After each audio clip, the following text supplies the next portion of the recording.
Hi all, welcome to competitive cracker. ഞാൻ മനു, ഞാൻ Akhil. So നമ്മൾ നോക്കാൻ പോകുന്നത് റിസർച്ച് ഓഫീസറിന്റെ എക്കണോമിക്സ് പോർഷൻസിൽ എന്തൊക്കെ മാറ്റം വരാൻ സാധ്യതയുണ്ട്, എന്തൊക്കെയാണ് വേണ്ടിയിട്ട് പഠിക്കാനുള്ളത് എന്നൊക്കെയാണ്. അപ്പൊ അഖിൽ സാർ അതിനെ പറ്റി കൂടുതൽ ഡീറ്റെയിൽ ആയിട്ട് പറഞ്ഞു തരുന്നതായിരിക്കും. അപ്പൊ സാർ എന്തൊക്കെയാണ് ശരിക്കും എക്കണോമിക്സിന്റെ ഈ ഒരു ടോപ്പിക്സിൽ? ഇപ്പൊ കുറച്ച് ചെറിയ 30 വാക്കിന്റെ പോർഷനേ ഉള്ളൂ. അതെ, തീരെ കുറച്ച് എന്ന് പറഞ്ഞാൽ അങ്ങനെ നമുക്ക് ഒത്തിരി കാര്യമായിട്ടൊന്നും സാധനങ്ങൾ ഇതിനകത്ത് കഴിഞ്ഞ പ്രാവശ്യത്തെ ഒരു സിലബസ് നോക്കുമ്പോൾ നമ്മൾ നോക്കിക്കഴിഞ്ഞാൽ അതിനകത്ത് കാണാനില്ല. പ്ലാനിങ് പോലെ വളരെ പെരിഫറലായ കുറച്ച് സാധനങ്ങളാണ് ഇതിനകത്ത് വന്നിരിക്കുന്നത്. കുറച്ചുകൂടി ഇന്ത്യൻ എക്കണോമി ഇൻവോൾവ് ആവാൻ സാധ്യതയുണ്ട് എന്ന് കേരള എക്കണോമിയുടേതായ ഈ പറഞ്ഞ നമ്മളിപ്പോൾ കിഫ്ബി പോലുള്ള മാറ്റങ്ങൾ വന്നിരിക്കുന്ന സാധനങ്ങളെല്ലാം, ഈ മോണിറ്ററി ആയിട്ടുള്ള മാറ്റങ്ങളെല്ലാം ഇതിനകത്ത് വരാൻ സാധ്യത ഉണ്ടെന്നുള്ളത് ഒരു പ്രതീക്ഷയാണ്. കാരണം നമ്മുടെ യൂണിറ്റ് 3-ക്കകത്തായിരുന്നു കഴിഞ്ഞ പ്രാവശ്യം നമ്മുടെ മാൻ പവർ പ്ലാനിങ് എന്ന് പറഞ്ഞ സാധനം കിടന്നിട്ടുണ്ട്. അതുപോലെ ചെറിയ കാര്യങ്ങളിൽ നിന്ന് മാറി ഇപ്രാവശ്യം വന്നിരിക്കുന്ന പദ്ധതികളെ പറ്റിയല്ല ഒരു ധാരണ ഉണ്ടാക്കി വയ്ക്കുന്നത് നല്ലൊരു കാര്യമായിരിക്കും. നാഷണൽ ലെവലായാലും സ്റ്റേറ്റ് ലെവലായാലും അങ്ങനെ ഒരു സാധ്യത എക്സ്പെക്ട് ചെയ്യാവുന്നതാണെന്നാണ് എനിക്ക് തോന്നുന്നത് ബേസിക്കലി. അപ്പൊ ഈ കറന്റ് അഫയേഴ്സ് റിലേറ്റഡ് എന്തൊക്കെ ടോപ്പിക്സിൽ കയറി വരാം? അതാ ഞാൻ പറയുന്നത്. കാരണം ഈ ഗവൺമെന്റ് എക്കണോമിക്കലി ഇപ്പൊ ബഡ്ജറ്റ് അത്യാവശ്യം ഭയങ്കര സാധനമായിരിക്കും. ഒരു 3 വർഷത്തെ ബഡ്ജറ്റ് കൃത്യമായിട്ട് വായിച്ചു വെക്കുകയാണെങ്കിൽ അത് ശരിക്കും ഇന്നവിറ്റബിൾ ആയ ഒരു സാധനമായിട്ട് നമുക്ക് വേണമെങ്കിൽ കരുതാം. 3 വർഷത്തെ ഒരു ബഡ്ജറ്റിനെ പറ്റി കൃത്യമായൊരു ധാരണ ഉണ്ടാകുക എന്ന് പറയുന്നത്. അതുപോലെ ഈ നമ്മുടെ ഇൻഡെക്സുകൾ ഉണ്ടല്ലോ, നമ്മുടെ കേരളത്തിൻ്റെതായ ലിറ്ററസി ലെവല്, അതല്ലെങ്കിൽ മെറ്റേണൽ മോർട്ടാലിറ്റി, ഇൻഫന്റ് മോർട്ടാലിറ്റി, ഇങ്ങനെയുള്ള കുറെ ഇൻഡെക്സുകൾ, അതിന്റെ റാങ്കുകൾ ഒക്കെ എന്ന് പറഞ്ഞിരിക്കുക, അത് ഇമ്പോർട്ടൻ്റ് ആയിരിക്കും. പിന്നെ നമ്മൾ കുറച്ച് തൊട്ട് മുമ്പേ പറഞ്ഞു, ഇപ്പോൾ നമ്മൾ അതിദാരിദ്ര്യം മുക്തമായി എന്ന് പറഞ്ഞു. അതിനുവേണ്ടി എന്തായാലും നമുക്ക് കുറെ മെഷേഴ്സും കുറെ പദ്ധതികളും അതിന് പേരിലുണ്ടായിരുന്നു. അതല്ലാതെ തന്നെ എക്കണോമി ഡെവലപ്പ് ചെയ്യാൻ വേണ്ടി ഇവർ കൊണ്ടുവരുന്ന പുതിയ ഒരുപാട് പദ്ധതികളുണ്ട്. ഇവർ ഫണ്ട് സൂക്ഷിച്ചിരിക്കുന്ന കുറെ പദ്ധതികളുണ്ട്. ഇങ്ങനെയുള്ള കുറെ സാധനങ്ങൾ ഇതിനകത്ത് വന്നുകൂടായിക ഇല്ല എന്നുള്ളത് കരുതാവുന്ന ഒരു കാര്യമാണ്. പിന്നെ ഈ ബാങ്കിങ് സെക്ടറിൽ ഉണ്ടായിരിക്കുന്ന വ്യത്യാസങ്ങൾ എങ്ങനെയാണ്, ആളുകൾ ഇതിനോടുള്ള ആറ്റിറ്റ്യൂഡ് എങ്ങനെയാണ് വന്നിരിക്കുന്നത്, ഇതും അറിഞ്ഞിരിക്കേണ്ടതായ കുറെ പദ്ധതികൾ ഇതിനകത്തൊക്കെ വരാവുന്നതാണ്. ഓക്കെ. പിന്നെ ഇപ്പോ സാറ് നമുക്കറിയാം, എന്തായാലും അടുത്ത ഈ എക്സാം എഴുതുമ്പോൾ മിക്കവാറും ഒരു ബജറ്റ് കൂടിയും നമുക്ക് കാണാൻ സാധ്യതയുണ്ട്. അപ്പൊ ആ ബജറ്റും അതിന്റെ തൊട്ട് മുമ്പ് പറയുന്ന റിവ്യൂവും എത്രത്തോളം ഇമ്പോർട്ടന്റ് ആയിരിക്കും? അത് ഭയങ്കര ഇമ്പോർട്ടൻ്റ്. കാരണം കഴിഞ്ഞ പ്രാവശ്യം നമ്മുടെ ആദ്യത്തെ യൂണിറ്റിലെ, കഴിഞ്ഞ പ്രാവശ്യത്തെ റിസർച്ച് ഓഫീസറുടെ സിലബസിനകത്ത് ആദ്യത്തെ യൂണിറ്റിനകത്ത് ബഡ്ജറ്റ് എങ്ങനെയാണ് പ്ലാൻ ചെയ്യുന്നത്, ബഡ്ജറ്റ് എങ്ങനെയാണ് എക്സിക്യൂട്ട് ചെയ്യുന്നത് സ്പെസിഫിക് ആയിട്ടുണ്ടായിരുന്നു. അപ്പൊ അത് തന്നെ അറിഞ്ഞിരിക്കണമെങ്കിൽ എന്തുകൊണ്ടും നിർബന്ധമായിട്ട് നമുക്ക് ഈ ബജറ്റ് അറിഞ്ഞിരിക്കേണ്ട ഒരു അത്യാവശ്യമാണ്. കാരണം ഈ ബജറ്റിനകത്ത് ഈ വരുന്ന എസ്റ്റിമേറ്റ്സും ഫിഗേഴ്സും എല്ലാം ഒന്ന് കഴിഞ്ഞ വർഷത്തെ കാണും, ഈ വർഷത്തെ കാണും, അടുത്ത വർഷത്തിനുള്ള എസ്റ്റിമേറ്റും ഇതിനകത്തെല്ലാം കാണും. ഈ ആക്ച്വൽസ് കിട്ടി ഇതിനെപ്പറ്റി ഒരു കൃത്യമായ ധാരണ ഉണ്ടെങ്കിൽ മാത്രമേ നമ്മൾ മുമ്പ് പറഞ്ഞ ഇൻഡെക്സുകളെ പറ്റി മറ്റു കാര്യങ്ങളെ പറ്റി ഒരു ധാരണയും, പിന്നെ ഈ ഗവൺമെന്റ് ഉദ്ദേശിക്കുന്ന ടാക്സ് മുതൽ ഇങ്ങോട്ട് ഗവൺമെന്റ് ഉദ്ദേശിക്കുന്ന കാര്യങ്ങൾ എന്തൊക്കെയാണ്, വ്യതിയാനങ്ങൾ ഉണ്ടാകുന്നത് എന്നുള്ളത് മനസ്സിലാക്കണമെങ്കിൽ ഈ ബജറ്റ് വായിച്ചു പറ്റുള്ളൂ. അപ്പം ഈ ബജറ്റ് ചുമ്മാ വായിച്ച് തീർത്ത് പോകണമെന്നോ അല്ലെങ്കിൽ മുഴുവൻ കാണാതെ പിടിക്കണമെന്നോ അല്ല. പക്ഷെ ഇതിന്റെ ഈ പ്രസക്ത ഭാഗങ്ങളെ പറ്റി, ഇതിനകത്ത് ഏറ്റവും പ്രധാനപ്പെട്ട ഫിഗറുകളെ പറ്റി അറിയാതെ പോയാൽ ശരിക്കും മൾട്ടിപ്പിൾ ചോയ്സ് പരീക്ഷയാണ് എന്നുള്ളതാണ് ഇതിന്റെ പ്രശ്നം. കാരണം ഒരു ക്വസ്റ്റ്യൻ തന്നെ ഇതിനകത്ത് 4 സ്പെസിഫിക് പെർസെൻറ്റേജസ് ഓപ്ഷനായിട്ട് തരുമ്പോൾ ഏതാണെന്ന് അറിയാതെ നമുക്ക് എഴുതാൻ പറ്റില്ല. ഇതിനകത്തൊരു നെഗറ്റീവ് മാർക്കുള്ള പരീക്ഷയായിരിക്കും. നെറ്റ് എഴുതുന്ന പോലെ, സെറ്റ് എഴുതുന്ന പോലെ നമുക്ക് ലാഘവത്തിൽ ചെന്ന് അറ്റൻഡ് ചെയ്യാൻ, അത് ലാഘവത്തിൽ അറ്റൻഡ് ചെയ്യാന്നല്ല, ഇത് 100 ക്വസ്റ്റ്യനും അറ്റൻഡ് ചെയ്ത് തീർത്തേക്കാന്ന് ആലോചിക്കാൻ പറ്റില്ലല്ലോ. നമ്മളൊരു ഷുവർട്ടി ക്രിയേറ്റ് ചെയ്യണമെങ്കിൽ നമുക്ക് ഈ നമ്മൾ ഇന്ത്യൻ എക്കണോമി പഠിക്കുന്ന പോലെ സീരിയസ് ആയിട്ട് തന്നെ കേരള എക്കണോമിയെ പറ്റി പഠിക്കേണ്ടതായിട്ട് വരും. ഇപ്പം GDP കോൺട്രിബ്യൂഷൻസ് എടുത്ത് നമ്മൾ ഇന്ത്യൻ എക്കണോമി പഠിക്കുന്നത് പോലെ സ്റ്റേറ്റിലോട്ട് എന്താണ് കോൺട്രിബ്യൂട്ട് ചെയ്തിരിക്കുന്നത് അറിഞ്ഞിരിക്കുക എന്ന് പറയുന്നത് ഈ എക്സാമിന്റെ ഭാഗം വരുമ്പോൾ ഒരു ഇമ്പോർട്ടൻറ്റ് കാര്യമായിട്ട് വരും എന്നാണ് എനിക്ക് തോന്നുന്നത്. ഓക്കെ. അപ്പോൾ നമുക്ക് റീസെന്റ് ആയിട്ട് എല്ലാ ബജറ്റിന് മുമ്പിലും ഇപ്പോൾ സെൻട്രൽ ഗവൺമെന്റ് ആണെങ്കിൽ എക്കണോമിക് സർവേ ഇറക്കും, സ്റ്റേറ്റ് ഗവൺമെന്റ് ആണെങ്കിൽ KER അല്ലെങ്കിൽ കേരള എക്കണോമിക് റിവ്യൂ ഇറക്കും. അപ്പോൾ ലാസ്റ്റ് ഇത്തവണത്തെ കമ്പാരിസന്റെ സ്റ്റഡീസും അത്ര ഇമ്പോർട്ടന്റ് തന്നെയല്ലേ സാർ? കമ്പാരിസൺ ഉറപ്പായിട്ട് ഇമ്പോർട്ടൻ്റ് ആണ്. കാരണം ഓരോ പ്രാവശ്യത്തെ അപ്ഡേറ്റ് അറിയണം, നമ്മളിത് കമ്പയർ ചെയ്ത് പഠിച്ചാലേ പറ്റും. 3 വർഷത്തെ ബഡ്ജറ്റ് പഠിക്കുന്ന അത്ര തന്നെ ഇമ്പോർട്ടൻ്റ് ആണ് KER പഠിക്കുന്നത്. കാരണം ഈ 2 റിപ്പോർട്ടുകൾ വായിക്കുമ്പോഴാണ് ഓക്കെ എക്കണോമി എങ്ങനെയാണ് പെർഫോം ചെയ്യുന്നത്. നമ്മൾ ഇതിന്റെ തിയററ്റിക്കൽ സൈഡൊക്കെ ഉറപ്പായിട്ടും ഇപ്പം നമ്മൾ പറയുന്നത് ബജറ്റ് എക്സിക്യൂട്ട് ചെയ്യുന്ന കാര്യം നമ്മൾ പഠിക്കുന്നു, അതല്ലെങ്കിൽ ഇൻഫ്ലേഷനെ പറ്റി പഠിക്കുന്നു, അൺഎംപ്ലോയ്മെന്റ് ടൈപ്സ് പഠിക്കുന്നു, ഇൻഫ്ലേഷന്റെ ടൈപ്സ് പഠിക്കുന്നു. ഇതെല്ലാം കഴിഞ്ഞ് ഇതിനപ്പുറത്തോട്ട് ഇത് എക്സിക്യൂട്ട് ചെയ്ത് വന്നിരിക്കുന്നത് എങ്ങനെയാണെന്ന് അറിയണമെങ്കിൽ ആക്ച്വലി ഈ 2 സാധനം നമ്മൾ പറയണം. ഇപ്പൊ മുമ്പേ പറഞ്ഞ ബജറ്റ് റിവ്യൂ, നമ്മുടെ Kerala economic review, Kerala budget, ഈ സാധനം ഇല്ലാതെ എക്കണോമിക് സർവേ വായിച്ചു തീർക്കാതെ നമുക്കൊരു പെർഫോമൻസിനെ പറ്റി ഒരു ധാരണ ഉണ്ടാവാൻ പോകുന്നില്ല. അതല്ലാതെ ഇതൊരു ധാരണ ക്രിയേറ്റ് ചെയ്ത് വെക്കാതെ ഇത് ഓരോ വർഷം എങ്ങനെയാണ് ഇതിന്റെ ഒരു ഡെവലപ്മെന്റ് എന്ന് അറിയാതെ നമുക്ക് ഈ പറഞ്ഞു ഇപ്പൊ 3 വർഷം മുമ്പത്തെ കാര്യമാണ് ചോദിക്കുന്നതെങ്കിൽ ഇത് അറിയണമെങ്കിൽ ഉറപ്പായിട്ട് ഇത് വായിച്ചേ പറ്റുള്ളൂ. ഇതിലൊരു ട്രെൻഡാണ് ചോദിക്കുന്നതെങ്കിൽ നമുക്ക് ഈ പറഞ്ഞ അപ്പോഴാണോ ഡൗൺലോഡ് ആണോ എന്ന് അറിയണമെങ്കിലും നമുക്ക് ഇത് വായിക്കുക എന്ന് പറയുന്നത് ഇമ്പോർട്ടന്റ് ആയിട്ട് വരും എന്നുള്ളതാണ് മനസ്സിലാവുന്നത്. അപ്പൊ ഈ സിലബസ് അനുസരിച്ച് എക്കണോമിക്സ് പൊതുവെ ഒരു ഇന്ത്യൻ എക്കോണമി അല്ലെങ്കിൽ ഒരു കേരള എക്കോണമി എന്ന രീതിയിൽ ചുരുങ്ങിയായിട്ട് സാറിന് ഫീൽ ചെയ്യുന്നത്? തീരെ ചുരുങ്ങിയൊരു സിലബസ് ആണ്. കാരണം ഇപ്പൊ 30 മാർക്കിന്റെ സിലബസ് എന്നുള്ളത് പറയുന്നതായിരിക്കും ചിലപ്പോൾ ഇത്രയും കുറച്ച് വരുന്നത്. പക്ഷെ ഇതിനകത്തേക്ക് എന്തെങ്കിലും ഒരു പൊളിച്ചുപണി നടക്കാൻ സാധ്യതയുണ്ട്. കാരണം ഈ പ്ലാനിങ്ങിന്റെ ഒക്കെ ഒരു പ്ലാനിങ് കമ്മീഷൻ പിരിച്ചുവിട്ടതോടുകൂടി ബേസിക്കലി പ്ലാനിങ് എന്ന് പറയുന്ന സംവിധാനമായിട്ടൊക്കെ നമ്മൾ നോക്കിക്കഴിഞ്ഞ് ഈ 5 വർഷം ഈ പഞ്ചവത്സര പദ്ധതികളൊക്കെ തീർന്നിട്ട് ഇതിന്റെ ഒരു സെറ്റപ്പ് മാറിക്കൊണ്ടിരിക്കുകയാണല്ലോ. നീതി ആയോഗ് ഒന്ന് വന്ന് നമ്മൾ ഈ പറയുന്ന ഇയർലി പ്ലാനുകൾ വരുന്നു, അല്ലെങ്കിൽ അവരുമായിട്ട് ബന്ധപ്പെട്ട പദ്ധതികൾ വരുന്നു. ഇങ്ങനെയൊക്കെ സാധനങ്ങൾ വന്നു കഴിയുമ്പോൾ ഇൻക്രീസിംഗ്ലി ഇതിന്റെ ഒരു സെറ്റപ്പ് മാറിക്കൊണ്ടിരിക്കുക. ഒരു 3 വർഷം മുമ്പ് നടന്നൊരു പരീക്ഷ പോലെ ആ സിലബസ് തന്നെ ഫോളോ ചെയ്യണമെന്നുള്ളത് നമുക്ക് ചിന്തിക്കാൻ പറ്റില്ല. എന്തൊക്കെയാണോ പുതുതായിട്ട് വന്നിരിക്കുന്നത് അതെല്ലാം അഡീഷണൽ ആയിട്ട് വരാനുള്ള സാധ്യത ഉണ്ട്. കഴിഞ്ഞ പ്രാവശ്യത്തെ ഒരു സിലബസിനകത്ത് നമ്മൾ നോക്കിക്കഴിഞ്ഞാൽ അതിന്റെ ഒരു തിയറിറ്റിക്കൽ വശം വളരെ കുറവാണ്. പക്ഷെ റിസർച്ച് പറയുന്നത് പോലെ നമുക്ക് ഈ ഒരു സംവിധാനത്തിൽ കുറെ കൂടി ഡീപ്പറായിട്ടുള്ള അണ്ടർസ്റ്റാൻഡിങ് ഇല്ലാതെ പറ്റില്ല എന്നാണ് എനിക്ക് തോന്നുന്നത്.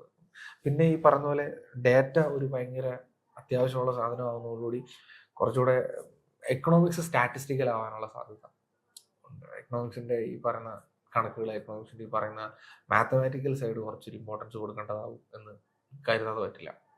ഓക്കെ, അപ്പോൾ ഈ മൈക്രോ എക്കണോമിക് അല്ലെങ്കിൽ മാക്രോ എക്കണോമിക് അല്ലെങ്കിൽ ഒരുപാട് ടോപ്പിക്സ് ഇപ്പൊ പുതിയ സിലബസ് ഇപ്പൊ എന്തായാലും കൊമേഴ്സുകാർക്ക് അപ്ലൈ ചെയ്യാൻ പറ്റുന്ന സ്ഥിതിക്ക് അതൊക്കെ ടോപ്പിക്സ് കയറി വരാൻ ചില സാധ്യത കാണുന്നുണ്ട്.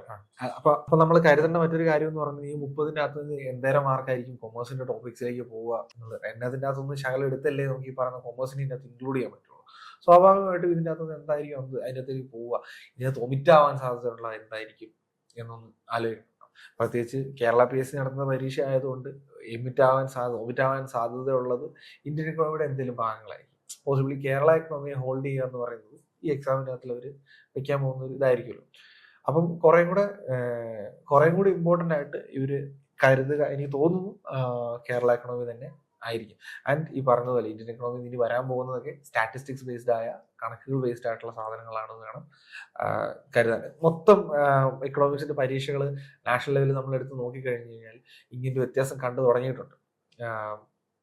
അതുപോലെ ഈ കഴിഞ്ഞ കുറച്ചാൾ മുമ്പ് നമ്മൾ എക്കണോമിക്സിന്റെ ഒരു എക്സാം ഉണ്ടായിരുന്നല്ലോ, സ്റ്റാറ്റിസ്റ്റിക്സിന്റെ അല്ലെ, ആ എക്സാമിനകത്ത് ഈ പറഞ്ഞ എക്കണോമിക്സിന്റെ ചോദ്യങ്ങൾ ഡയറക്റ്റ് ക്വസ്റ്റ്യൻസിൽ നിന്ന് മാറി വ്യത്യസ്തങ്ങളായിട്ട് വന്നിട്ടുണ്ട് എന്നുള്ളത് നമുക്കൊരു മനസ്സിലാക്കാൻ പറ്റുന്ന സാധനം. ഓക്കെ, അപ്പൊ സാറ് ഈ എക്കണോമിക്സിലെ ഒരു ഇമ്പോർട്ടന്റ് ടോപ്പിക്കാണ് എക്കണോമെട്രിക്സ്. പക്ഷെ അതിന് വരെ ഇവിടെ സ്റ്റാറ്റിസ്റ്റിക്സിന്റെ ഉള്ളിൽ തന്നെ കുറച്ച് ടൈം സീരീസ് പോലത്തെ കയറി വരുന്നുണ്ട്. അപ്പോൾ ഈ ടൈം സീരീസിനൊക്കെ അവിടെ നിന്ന് മാറ്റി എക്കണോമെട്രിക്സ് എന്നൊരു പുതിയൊരു സെക്ഷൻ വരാൻ വല്ല സാധ്യതയും കാണുന്നുണ്ടോ? ഇത് പ്രതീക്ഷിക്കാവുന്നതാണ്.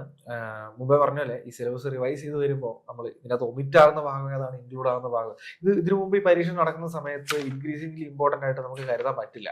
2017 മുതലാണ് കേരളത്തിലെ സിലബസുകളിൽ എക്കണോമെട്രിക്സ് കണ്ടുപോകുന്നത്. 2017 വരെ കുറെ കൂടെ ഇൻക്രീസിംഗ്ലി നമ്മൾ എവിഡന്റ് ആയിട്ട് കണ്ടു തുടങ്ങുന്ന അന്നേരം പോലെ. ഈ പറഞ്ഞ പോലെ എക്കണോമെട്രിക്സിന്റെ ആപ്ലിക്കേഷൻസ് ഇനി ഈ എക്കണോമിക്സിന്റെ സബ് ടോപ്പിക്സ് എന്തേരം വരുന്നു എന്നുള്ളതായിരിക്കും നമ്മൾ കാണേണ്ടത്. അല്ലാതെ നമ്മൾ കുറെ തിയറി കാണാതെ പഠിച്ച് പരീക്ഷ എഴുതാൻ പറ്റുന്നൊരു കാലം എല്ലാ എക്സാമുകളിൽ നിന്നും പോയതുപോലെ തന്നെ ഇതിനകത്തും പോകും എന്ന് വേണം നമുക്ക് കരുതാൻ. നമുക്കിപ്പോൾ 2020 ഡേറ്റഡ് ആയി സിലബസിൽ നിന്ന് മാറി 25-ലോട്ടോ 26-ലോട്ടോ എക്സാം വരുമ്പോൾ ഈ ഒരു ടൈം ഫ്രെയിമിന്റെ ഇടയ്ക്ക് എക്കണോമിക്സിന് ഭയങ്കര ഒരു ചേഞ്ച് വന്നിട്ടുണ്ട്. ആ ചേഞ്ചുകളെല്ലാം തന്നെ ഈ പറഞ്ഞ പോലെ ഡാറ്റ ബേസ്ഡ് ആയിട്ടുണ്ട് എന്നുള്ളതാണ് മനസ്സിലാക്കേണ്ടത്. സ്റ്റാറ്റിസ്റ്റിക്കലായി എക്കണോമിക്സ് സംസാരിക്കുന്ന ഭാഷയും സ്റ്റാറ്റിസ്റ്റിക്സ് ആയി എന്നുള്ളതാണ് മനസ്സിലാകുന്നത്. അപ്പോൾ നമ്മൾ ഈ പറയുന്ന പോലെ ഓക്കെ ഇന്ന ന്യൂനതകൾ ഇന്ന തിയറിക്ക് ഉണ്ടെന്ന് പഠിക്കുന്നത് കൊണ്ടോ ഇന്ന സാധനങ്ങൾ ഇങ്ങനെയാണെന്ന് പഠിക്കുന്നത് കൊണ്ടോ അതിനപ്പുറത്തേക്ക് ഈ സാധനമൊക്കെ അപ്ലൈ ചെയ്യാൻ എങ്ങനെയായിരിക്കും എന്നുള്ളതാണ് അറിഞ്ഞു വെക്കേണ്ടത്. അപ്പം ക്വസ്റ്റ്യൻസ് ഒക്കെ അങ്ങനെ ആവാൻ സാധ്യതയുണ്ട് എന്നുള്ളത്. നമ്മളിപ്പോൾ ഏതെങ്കിലും ഒരു ടോപ്പിക്ക് ഒരു 10 മൾട്ടിപ്പിൾ ചോയ്സ് ഉണ്ടാക്കാൻ വേണ്ടി ChatGPT കൊടുത്താൽ തന്നെ ഇവർ തരുന്ന ചോദ്യങ്ങളിൽ എക്കണോമെട്രിക്സ് ഇൻവോൾവ് ആണ്. അത് ഏത് ടോപ്പിക് എടുത്താലും ഇൻവോൾവ് ആണ്. ഇത് അറിയാതെ പോകുന്നത് നമ്മളെ ഒരു 10-25 റാങ്കെങ്കിലും പുറകിലോട്ട് ആക്കും എന്നുള്ളതല്ലാതെ ഒരിക്കലും നമുക്ക് ബാക്കി ഒരു സാധനം മാത്രം പഠിച്ച് എക്കണോമിക്സിന് കവർ ചെയ്യാൻ പറ്റുമെന്ന് കരുതേണ്ടതില്ല. അത്യാവശ്യമായിട്ട് ഈ പറഞ്ഞ പോലെ എക്കണോമെട്രിക്സും വായിച്ചേ മതിയാവുള്ളൂ എന്നാണ് മനസ്സിലാക്കേണ്ടത്. എനിക്ക് തോന്നുന്നു അങ്ങനെ ഇൻവോൾവ്മെന്റ് ആയിരിക്കാം മേ ബി ഇനി വരാനുള്ള ഒരു സാധ്യത എന്ന് പറയുന്നത്. അപ്പോൾ ഈ സമയത്ത് ഇപ്പോൾ കൊമേഴ്സുകാർക്ക് അപ്ലൈ ചെയ്യാൻ പറ്റുമെന്ന് പറഞ്ഞു. അപ്പോൾ ഈ ബജറ്റ് എന്നൊരു ടോപ്പിക്കിനകത്ത് ടാക്സ് റേറ്റുകളുടെ ഇമ്പോർട്ടൻസ് എത്രയും കൂടുന്നു എന്ന് പറയാൻ പറ്റും? ഇതൊരു ഭയങ്കര കണ്ണിങ് ക്വസ്റ്റ്യൻ ആണ്. കാരണം ഇവര് വന്നു കഴിയുമ്പോൾ, കൊമേഴ്സുകാർ വന്നു കഴിയുമ്പോൾ സ്വാഭാവികമായിട്ടും അവരുടെ ഒരു പ്രധാനപ്പെട്ട സാധനമാണ് ഇൻകം ടാക്സ്. എല്ലാ ടാക്സുകളും പോലെ തന്നെ, പക്ഷെ വളരെ പ്രധാനപ്പെട്ട ഒരു സാധനമാണ് ഇൻകം ടാക്സ്. ഇൻകം ടാക്സുമായിട്ട് ബന്ധപ്പെട്ട നിയമങ്ങൾ, നമ്മൾ ഇവരുടെ ഈ ഇൻകം ടാക്സിന്റെ പുസ്തകങ്ങൾ തന്നെ ഉണ്ട്, വല്ലാത്ത കുറെ സാധനം. ഇതിന് ഈ മൊത്തം സിലബസിനെ എങ്ങനെയാണ് ബാധിക്കാൻ പോകുന്നത് എന്നുള്ളത് നമ്മളൊന്ന് കാണേണ്ട സാധനം. ഇവർ ഭയങ്കര എക്കണോമിക്സും കോമേഴ്സും ഭയങ്കര റിലേറ്റബിൾ ആയിട്ടുള്ള സബ്ജക്ട്സ് ആണ്. പക്ഷെ ഇവരുടെ ഒരു ഈ പറയുന്ന ലോ സൈഡ് ഇതിൻ്റെ അകത്തോട്ട് വന്നു കഴിയുമ്പോൾ, അക്കൗണ്ടിങ് സൈഡിൻ്റെ അകത്തോട്ട് വന്നു കഴിയുമ്പോൾ ഇതെങ്ങനെയാണ് മൊത്തം സിലബസിനെ അഫക്ട് ചെയ്യാൻ പോകുന്നത് എന്നുള്ളതൊന്ന് കണ്ടെത്തണം. നമുക്കിപ്പോഴും അറിയത്തില്ല എത്ര മാർക്കിനാണ് കൊമേഴ്സിന്റെ വിഷയത്തിൻ്റെ അകത്ത് വരാൻ. ഇപ്പൊ എല്ലാത്തിൻ്റെ അകത്തുനിന്ന് 5 മാർക്ക് വെച്ച് എടുത്തു കഴിഞ്ഞാൽ 20 മാർക്ക് അതിനും വരും. അപ്പം 20 മാർക്കിന്റെ ക്വസ്റ്റ്യൻ കൊമേഴ്സിൽ വരിക എന്ന് പറഞ്ഞു കഴിഞ്ഞാൽ 20 ക്വസ്റ്റ്യൻ കൊമേഴ്സിൽ വരണം. ഇത് ഏതൊക്കെ ടോപ്പിക്കിൽ നിന്നായിരിക്കും വരുന്നത്? നമ്മൾ ഈ എടുത്തേക്കുന്നത് പോലെ പ്ലാനിംഗ് എന്നോ ബഡ്ജറ്റ് എന്നോ പറഞ്ഞാൽ മാത്രം കാണിക്കാൻ പറ്റുന്ന ഒരു ടോപ്പിക് ആയിരിക്കില്ലല്ലോ കൊമേഴ്സിന് വരുന്നത്. അപ്പോൾ കൊമേഴ്സ് ഇൻവോൾവ് ആകുമ്പോൾ ഉറപ്പായിട്ടും ഈ ബഡ്ജറ്റിന്റെ ഒരു ഡെഫിനേഷൻ കുറച്ചുകൂടെ ഒന്ന് കൂടും. അതായത് ഈ ബഡ്ജറ്റിന്റെ ഒരു ഇമ്പോർട്ടൻസ് ഒന്ന് കുറച്ചുകൂടെ കൂടും. ഈ പറഞ്ഞ പോലെ ടാക്സ് ലോസ്, ടാക്സസ്, GST പോലുള്ള സംവിധാനങ്ങൾ, ഇതുപോലുള്ള സാധനങ്ങളൊക്കെ നമ്മൾ എക്കണോമിക്സിൽ തൊട്ടുവിടുന്നതല്ലാതെ കുറെ കൂടി ഡീറ്റെയിൽ ആയിട്ട് ഇതൊരു ഡീപ്പർ അനാലിസിസ് വേണ്ടതായിട്ട് വരുമെന്നും തോന്നും. പിന്നെ മുമ്പേ പറഞ്ഞ പോലെ തന്നെ ഈ കൊമേഴ്സിന്റെ ഭാഷയും കണക്കാണ്, അതുകൊണ്ട് അവിടെയും പ്രോബ്ലം ഇൻവോൾവ് ആയിരിക്കും എന്നുള്ളതും നമുക്ക് കരുതാവുന്നതാണ്. അതാണ് ബേസിക് അണ്ടർസ്റ്റാൻഡിങ്. ഓക്കെ, അപ്പോ ഇപ്പൊ ഇതിൽ കുറെ പഞ്ചായത്ത് രാജ് പോലത്തെ കുറെ സ്കീമുകൾ പറയുന്നുണ്ട്. അപ്പോൾ റീസെന്റ് ആയിട്ട് ഇപ്പൊ Indian government, central government involve ചെയ്യിച്ച കുറെ സ്കീമുകളും ഇതിൽ ഇൻക്ലൂഡ് ചെയ്യാൻ സാധ്യതയില്ല. ഈ സെൻട്രൽ സെക്ടർ സ്കീമുകൾ പോലെ, സെൻട്രലി സ്പോൺസേർഡ് സ്കീമുകൾ പോലെ, പഞ്ചായത്തുമായിട്ട് ബന്ധപ്പെടുത്തി, സ്റ്റേറ്റുമായിട്ട് ബന്ധപ്പെടുത്തി ഇവർ കൊണ്ടുവരുന്ന കുറെ അധികം പദ്ധതികളുണ്ടല്ലോ. പ്രത്യേകിച്ച് പോവർട്ടി എലിവേഷൻ, എക്കണോമിക് ഗ്രോത്ത് എന്നൊക്കെ പറഞ്ഞ് ഇവർ കൊണ്ടുവരുന്ന എല്ലാ പദ്ധതികളും, മേക്ക് ഇൻ ഇന്ത്യ പോലുള്ള ആ കാലം മുതൽ അവർ കൊണ്ടുവരുന്ന പദ്ധതികളെല്ലാം ഇമ്പോർട്ടൻ്റ് ആയിരിക്കും. കാരണം ഇതൊരു ബേസിക് അണ്ടർസ്റ്റാൻഡിങ് രാജ്യത്തെ പറ്റി കൊടുക്കും. നമ്മൾ റിസർച്ച് ഓഫീസറുടെ പരീക്ഷ എന്ന് പറയുമ്പോൾ എല്ലാ വിഷയങ്ങളെ പറ്റിയുള്ള ധാരണ, മുമ്പ് പറഞ്ഞല്ലോ, മാത്സ് പോലെ, സ്റ്റാറ്റിസ്റ്റിക്സ് പോലെ, ഇപ്പൊ കോമേഴ്സ് വരാൻ പോകുന്നതിനും കോമേഴ്സ് പോലെ എല്ലാ സാധനങ്ങളെ പറ്റിയുള്ള ധാരണയാണ് ഇതിനകത്ത് ഇൻവോൾവ് ആണ്. അപ്പൊ ബേസിക്കലി ഈ പദ്ധതികളെ പറ്റി ഒന്നും ധാരണയില്ലാതെ എന്ത് റിസർച്ചാണ് നമ്മൾ ചെയ്യാൻ പോകുന്ന ഒരു ചോദ്യം ഇതിനകത്ത് വരും. അപ്പോൾ ഉറപ്പായിട്ടും ഈ പദ്ധതികളെല്ലാം തന്നെ ഇമ്പോർട്ടൻ്റ് ആണ്. പ്രത്യേകിച്ച് ഈ പറഞ്ഞല്ലോ 20-ന് ശേഷം വന്നിരിക്കുന്ന പദ്ധതികൾ ഭയങ്കര ഇമ്പോർട്ടൻ്റ് ആണ്. അടുത്തൊരു വർഷം ഈ പറഞ്ഞ തൊട്ട് പറഞ്ഞ 26-ലെ ബഡ്ജറ്റൂടെ കണ്ടിട്ടായിരിക്കും നമ്മൾ പരീക്ഷ എഴുതുന്നത്. അത്രയും സാധനങ്ങൾ ചേർത്തേ നമുക്ക് ഈ ഒരു പ്രിപ്പറേഷൻ മൈൻഡപ്പ് ചെയ്യാനായിട്ട് പറ്റുള്ളൂ. എന്നാണോ പരീക്ഷ നടക്കുന്നത് അതിനൊരു 2 മാസം മുമ്പുള്ള പദ്ധതികൾ വരെ അറിഞ്ഞിരിക്കണം. ഒരു 4 വർഷം പഴയത് അറിഞ്ഞിരിക്കണം. ഓക്കെ, അപ്പോൾ റിസർച്ച് ഓഫീസറിന്റെ ഇപ്പൊ എക്കണോമിക്സിൽ എന്തൊക്കെ മാറ്റം വരാൻ പറ്റുന്നതാണ് അഖിൽ സാർ പറഞ്ഞത്. അപ്പോൾ റിസർച്ച് ഓഫീസർ നല്ല എഫിഷ്യന്റ് ആയിട്ട് പഠിക്കാൻ വേണ്ടി കോമ്പറ്റേറ്റീവ് കളക്ടറിൽ പുതിയൊരു ബാച്ച് സ്റ്റാർട്ട് ചെയ്തിട്ടുണ്ട്. ഈ ബാച്ച് ജോയിൻ ചെയ്യാനുള്ള ഗൂഗിൾ ഫോം നമ്മുടെ കമന്റ് ബോക്സിൽ പിൻ ചെയ്തിട്ടുണ്ടാവും. ഒപ്പം തന്നെ നമ്മുടെ ഫ്രീ ഗ്രൂപ്പിന്റെ ലിങ്ക് നമ്മുടെ കമന്റ് ബോക്സിൽ പിൻ ചെയ്തിട്ടുണ്ട്. അപ്പൊ എല്ലാവരും നന്നായി പഠിച്ചാൽ എന്താണ് നമുക്ക് ഈ വരുന്ന റിസർച്ച് ഓഫീസർ എക്സാമിൽ നല്ല മാർക്കോടെ നമുക്ക് പാസ്സാകാം. അപ്പോൾ കൃത്യമായി പഠിക്കുക, നല്ല അടിപൊളിയായിട്ട് പഠിച്ചാൽ ഈസി ആയിട്ട് പാസ്സാകാൻ പറ്റുന്ന ഒരു എക്സാം മാത്രമാണ് റിസർച്ച് ഓഫീസർ. അപ്പൊ എല്ലാവരും നന്നായി പഠിക്കുക. ഒപ്പം തന്നെ ഇതുപോലത്തെ കൂടുതൽ വീഡിയോസ് നമ്മുടെ ചാനൽ സബ്സ്ക്രൈബ് ചെയ്യുക. താഴെ നിങ്ങളുടെ സജഷൻസ് കമന്റ് ചെയ്യാവുന്നതാണ്. അപ്പോൾ അടുത്തൊരു വീഡിയോ കാണുന്നവരെ താങ്ക് യു.